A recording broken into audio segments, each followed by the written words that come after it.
स्वागत है आपका आज के हमारे कृषि दर्शन कार्यक्रम में। दर्शकों, आज के कार्यक्रम में हम बात करेंगे मृदा के स्वास्थ्य के बारे में और मृदा के परीक्षण के महत्व के बारे में कि क्यों हमारी जो मिट्टी है उसकी जांच क्यों आवश्यक है। और इस विषय पर अधिक जानकारी देने के लिए आज हमारे साथ जो विशेषज्ञ हैं वे हैं डॉक्टर संजीव कुमार जी, जो कृषि सूचना अधिकारी हैं कृषि निदेशालय शिमला में। सर, आपका हमारे स्टूडियोज़ में बहुत बहुत स्वागत है जी। तो हम मृदा स्वास्थ्य पे जैसे हम बात कर रहे हैं सर, क्योंकि आज के टाइम में हम देख रहे हैं कि बहुत सारे क्लाइमेटिक चेंजेस हैं और काफ़ी समय से जो हम खेती करते आ रहे हैं जो किसान हैं, तो उसमें हम देख रहे हैं कि मृदा का जो स्वास्थ्य है वो डिटीरियोरेट हुआ है, डिग्रेड हुआ है काफ़ी समय से, क्योंकि हम केमिकल युक्त खेती या बाकी चीज़ें भी कर रहे हैं। तो अगर हम मृदा स्वास्थ्य की बात करें तो मृदा स्वास्थ्य है क्या और इसका क्या महत्व है आज के समय में? जी, अगर मैं थोड़ा सा पीछे जाऊंगा तो जैसे आज़ादी के बाद हमारा जो देश था वो अन्न उत्पादन में बड़ा ही पीछे था जी। तो उस वक्त स्ट्रेटजी बनी, हम बड़ी बड़ी जो हाई यील्डिंग वैराइटीज़ थी वो इस्तेमाल की गई साथ में की, और नाइट्रोजन, फॉस्फोरस और पोटाशियम का फर्टिलाइज़र का बड़ा ही भारी मात्रा में इस्तेमाल किया गया। खाद्य तो डाल दी, परंतु क्या हुआ कि धीरे धीरे वो जो प्रोडक्शन बढ़ गई, प्रोडक्शन तो बढ़ी और संपन्न हो गया भारत देश, परंतु जो हमारी जो सॉइल की जो स्वास्थ्य था, जो मिट्टी का जो स्वास्थ्य था वो बड़ा ही लो लेवल पे आ गया। उसकी तरफ किसी ने ध्यान नहीं दिया, क्योंकि जो हमारा जो खाद्य उस वक्त इस्तेमाल हुई वो थी नाइट्रोजन, फॉस्फोरस और पोटाशियम, और सूक्ष्म तत्वों की तरफ किसी ने भी ध्यान नहीं दिया।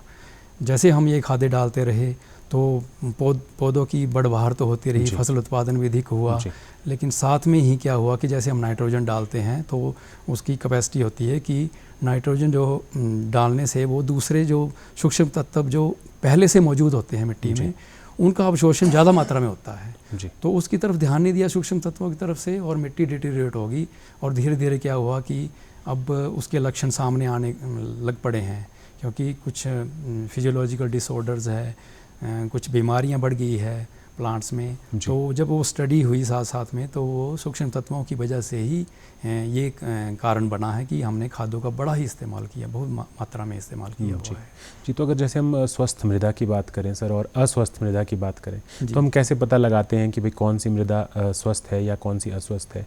उसके अगर कोई बेसिक पैरामीटर्स हैं या जो किसान है वो एक बार देख पाए, उनको अगर प्रिलिमिनरी अपनी मतलब नज़रों से क्या देख सकता है, या फिर उसे टेस्टिंग ही करानी पड़ती है? जी, मोटे तौर पर जो हमारी जो मृदा स्वास्थ्य है किसान को उसके लिए टेस्टिंग करवानी ही पड़ेगी। अदरवाइज़ अगर किसान जो हमारी पुरानी, आपने देखा होगा कि जो हमारी जो हिली एरियाज़ में, पहाड़ी एरिया में जहाँ खादों का इस्तेमाल नहीं होता, पांगी है, चंबाका जैसे किन्नौर के कुछ क्षेत्र है, वहाँ पर खादों का बिल्कुल इस्तेमाल नहीं करते किसान।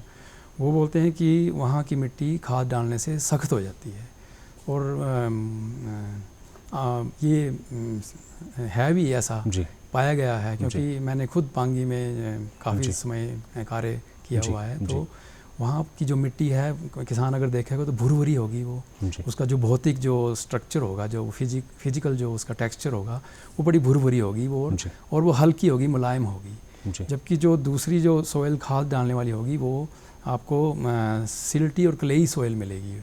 मतलब आप टेक्सचर से पता लग सकते हैं। अगर ज़्यादा हमने डीप जाना है, कोई अच्छी खेती कर रहा है किसान, कोई प्रोग्रेसिव फार्मर है और उसको चाहिए कि कौन सी फसल लगानी है, मिट्टी के आधार पर कौन सी फसल का चयन करना है, या कौन कौन से इसमें जो सूक्ष्म तत्व है या दूसरे तत्व है जो उनकी कमी है, तो उसके लिए मिट्टी परीक्षण करवाना ही पड़ेगा। क्योंकि हम जब कहीं भी किसी भी खेत में हम जब कोई एक ही प्रजाति लगाते हैं किसी प्लांट की, अगर किसी पौधे की एक ही प्रजाति लगाएंगे अलग अलग खेत में, तो उसकी उपज में अंतर आता है। वो अंतर क्यों आ रहा है? क्योंकि दोनों में जो तत्वों की मात्रा वो अलग अलग होगी मौजूद। तो इसीलिए किसानों को चाहिए कि मिट्टी परीक्षण जरूर करवाएं। जी, जैसे आपने इन पोषक तत्वों की बात की डॉक्टर साहब कि भाई जो पोषक तत्व हैं उनकी मात्राएं जो है, अगर आप एक ही तरह की फसल लगाते हैं तो आप देखते हैं कि भाई अलग अलग होता है। तो अगर हम उपज की बात करें और हम बात करें कि जो गुणवत्ता है जो उस फसल की, वो कैसे प्रभावित होती है? अगर आपकी जो सॉइल हेल्थ है वो अगर ख़राब है या सही है, तो उसमें अगर हम उपज और क्वालिटी की बात करें सर, तो वो कैसे प्रभावित होती है सॉइल हेल्थ की वजह से? जैसे हमारे कई तरह के तत्व मौजूद होते हैं सॉइल में जी।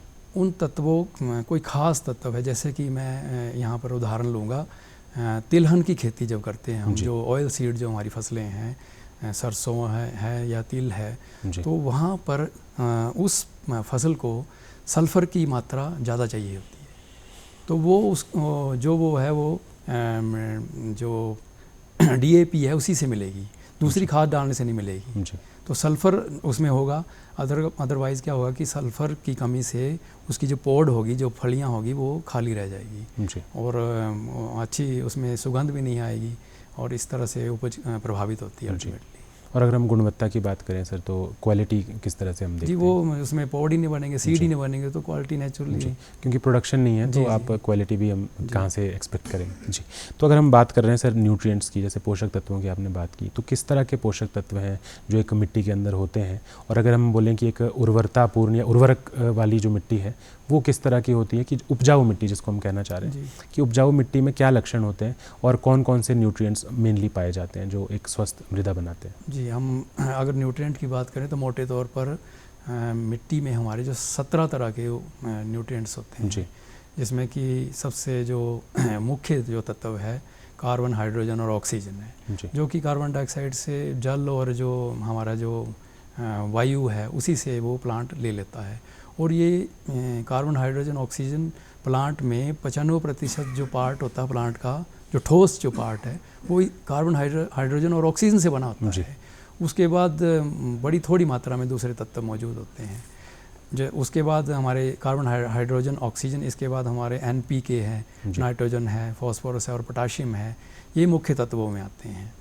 और इसके साथ ही सूक्ष्म तत्वों की बात जैसे मैंने की, तो उसमें हमारे जो है कैल्शियम है, मैग्नीशियम है, सल्फ़र है, ये भी मैक्रोन्यूट्रिएंट में आ जाते हैं जो मोटे तौर पर चाहिए होते हैं NPK के साथ, कैल्शियम, मैग्नीशियम और सल्फ़र। उसके बाद सूक्ष्म जो बड़े माइन्यूट मात्रा में, जो बड़ी थोड़ी मात्रा में प्लांट्स को चाहिए होते हैं, वो 0.02% ही आवश्यकता होती है।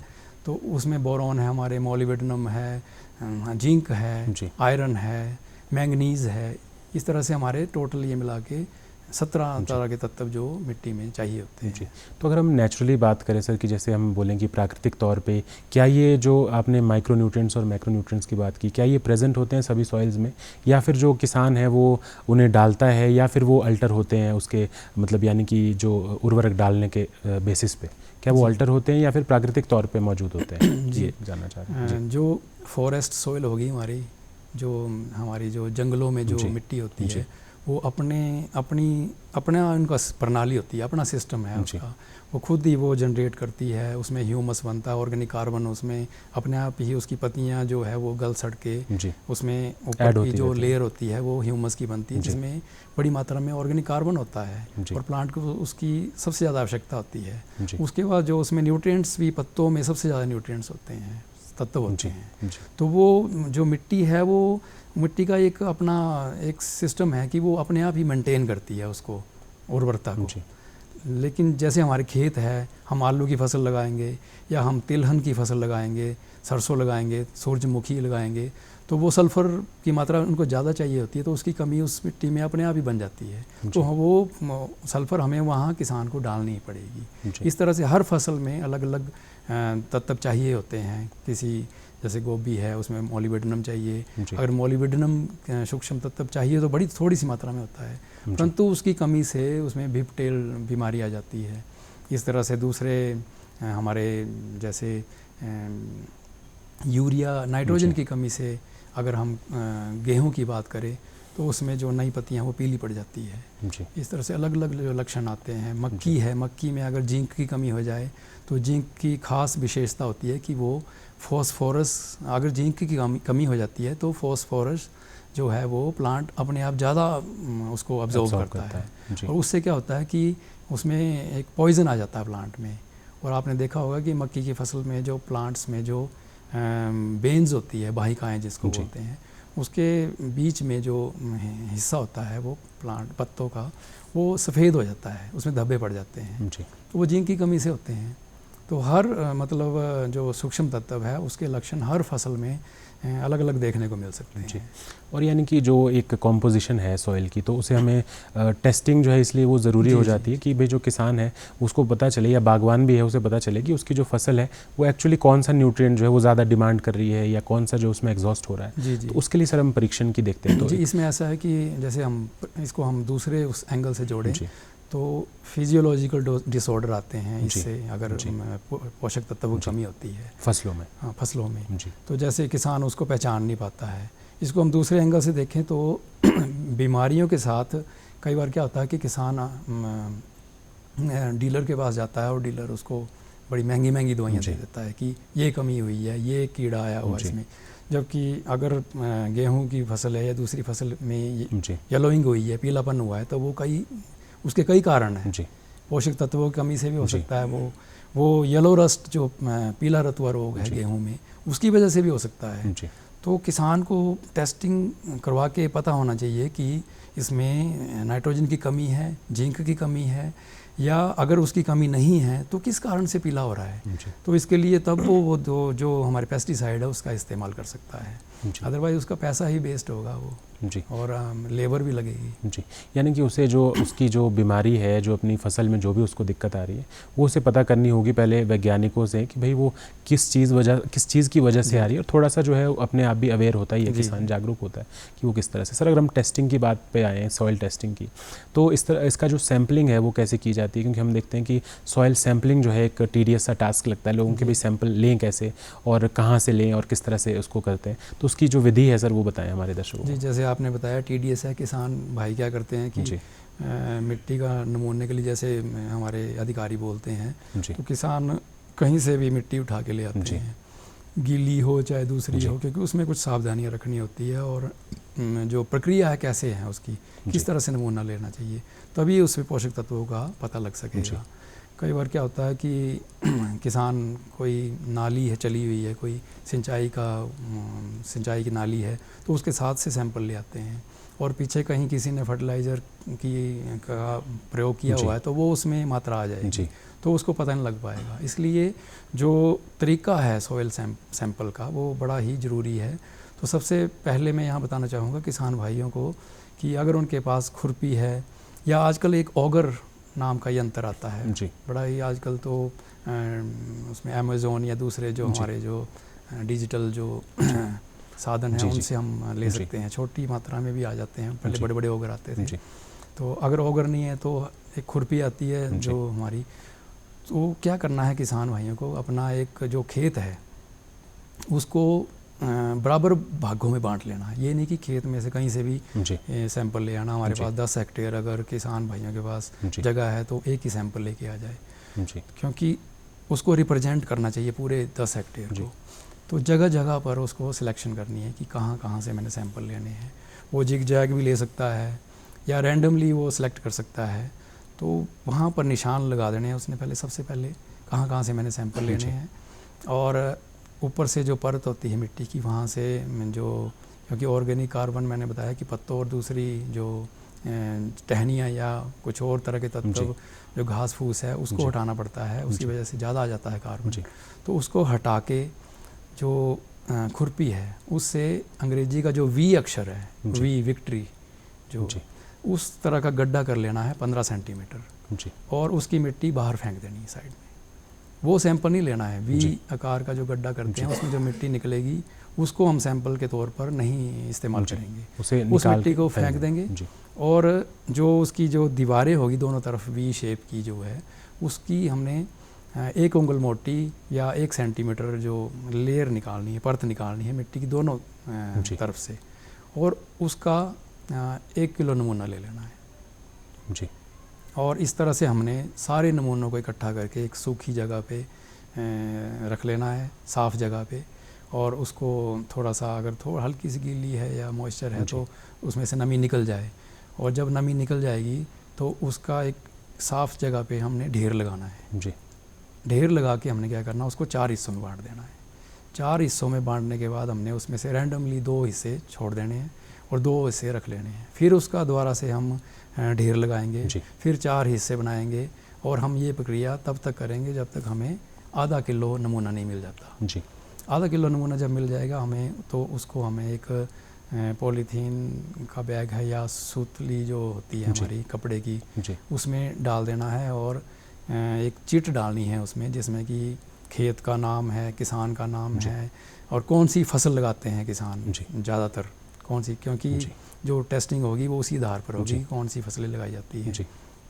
तो वो विवरण जो है वो पेंसिल से लिख के डालना है, ताकि वो पेन ख़राब, उसमें स्याही जो वो ख़राब हो जाती है, तो पेंसिल से लिख के उसमें पूरा विवरण डाल देना है और नज़दीक के जो हमारे सॉइल टेस्टिंग लेबॉर्ट्रीज़ है वहाँ पर दे देना है, या फिर हमारे जो कृषि अधिकारी है खंड स्तर पर जो है उनको हमने वो सौंप देना है। और क्योंकि हमारा ये पब्लिक सर्विस गारंटी नियम के अंतर्गत भी इसको शामिल किया गया है हिमाचल में, तो एक टाइम लिमिट है इसमें कि कितने दिन में सैंपल जमा होगा, तो कितने दिन में आगे वो जाएगा लैब में और कितने दिन में इसकी रिपोर्ट आएगी सॉइल हेल्थ कार्ड में।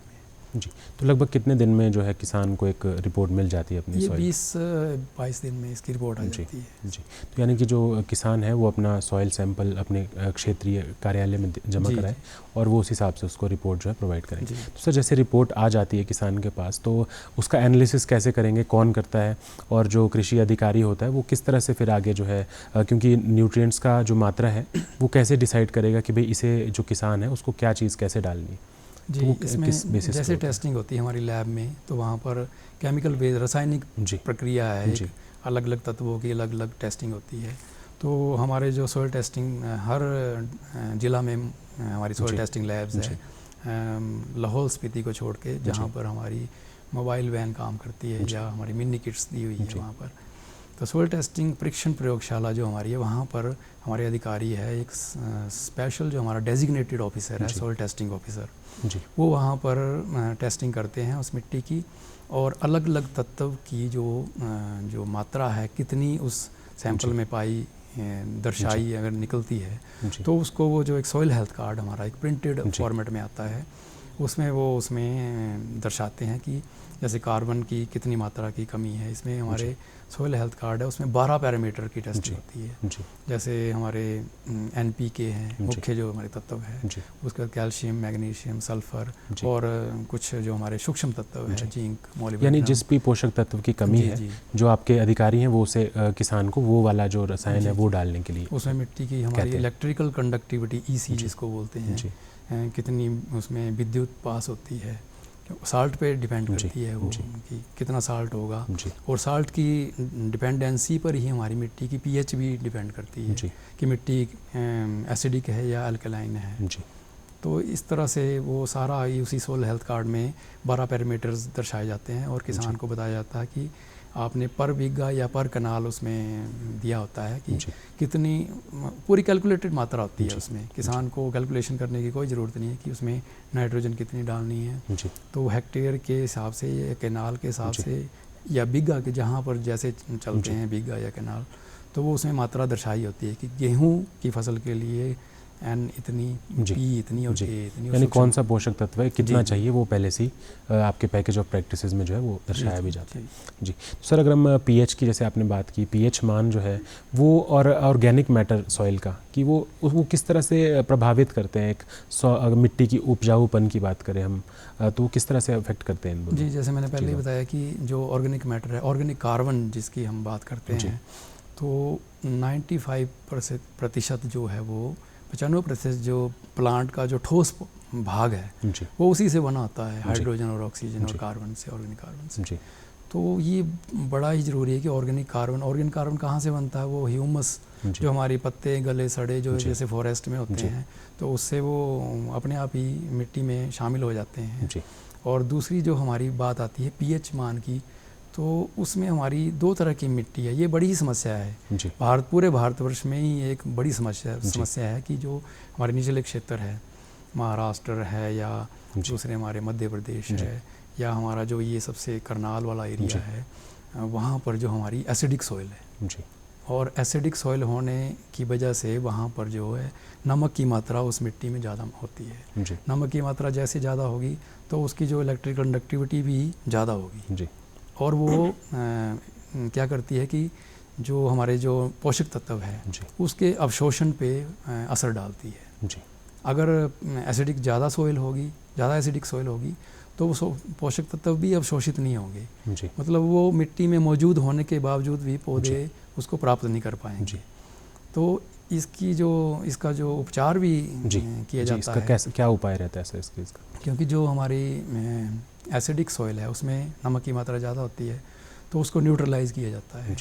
उसको न्यूट्रलाइज़ करने का तरीका है, उसमें लीचिंग बोलते हैं, यानी कि आप उसमें सिंचाई करिए, ज़्यादा मात्रा में सिंचाई करेंगे तो वो जो लीच आउट हो जाएंगे, जो नमक होंगे, साल्ट होंगे, वो लीच आउट हो जाएंगे, बाहर निकल जाएंगे वहाँ से, और नीचे जो बेड रॉक होगा वहाँ पर सेटल हो जाते हैं।